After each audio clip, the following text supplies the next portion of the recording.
Fleeting Infernity. Target a face-up monster, negate it, and if it was set, negate spell and traps in that column also. However, if you control no cards, you can activate this from your hand. So by the time I release this video, I have a strange feeling that this translation might be a little bit off or something, because activating cards from hand and keeping cards in hand seems kind of against Infernity's design, but I guess it's designed to help going second through big boards of monsters or something for the archetype. So for evenly matched, at the end of the battle phase, banish cards until you both control the same number of cards. However, if you control no cards, you can activate this from your hand. There was once a time in Yu-Gi-Oh! Where traps were traps, monsters were beaters, and spells were enablers. Of course, as we move into 2018, monsters are traps, enablers, defensives, extenders, and starters, which for a very long time made non-engine generic traps fairly useless for a few years. We had a little part in Zoo format, I suppose, where generic traps like Torrential or Mirror Forces were good cards. The Barrier Strike, of course, are just way too powerful not to run in some decks, but overall in the meta, it was quite rare to see a card like Bottomless since like Duelist Alliance format. A time where traps would make up a solid 10 or so slots in a deck list would by now occupy probably less than 2 or 3 slots.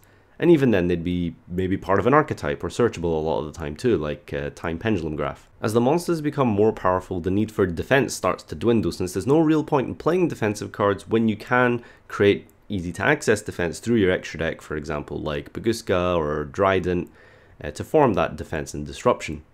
So with trap cards being too slow, as they have to be set for a turn, and of course you need to be going first, people stopped playing them, and to compensate, it feels like there has to be some kind of design change when creating traps on Konami's part. If cards like Bottomless are essentially power creeped out of the meta because apparently banishing a monster on summon just isn't good enough, then we need something more powerful. And that started with Evenly Matched, a card that can be activated from the hand. It's purple, it says trap, it's something you're meant to set, mechanically, but yet the card says you can activate it from your hand. That seems to be the next natural evolution jump forward in power creep for trap cards. Short of bringing Solemn Judgment back into the game, it makes sense that basically deleting the trap cards and redesigning them as quick play spells, with awkward activation requirements obviously, is how they'll make traps good again. I'm not sure why they don't just make it a quick play spell, but I guess they want to keep that all familiar purple border. So by activating from your hand traps are essentially just trap cards, right? In that sense. But obviously in recent years, going first has predominantly been the better choice, and the duels don't tend to last longer than 3 or 4 turns. So because you can't guarantee that length or going first, you have to play a bunch of cards in your deck that, for all intents and purposes, are trap cards who just so happen to have an orange border rather than a purple border. Now, I'm on the fence about this from a design perspective.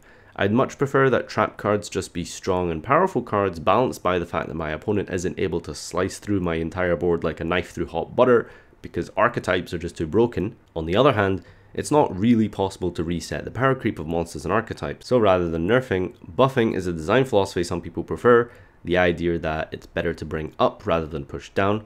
So by bringing trap cards up to a certain level, that is a better take on balancing instead of bringing down archetypes.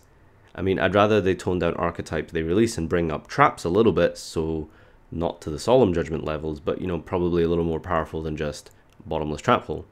The point is, it seems like turning traps into hand traps, albeit with convoluted activation requirements, seems to be the new direction of power creep for trap cards.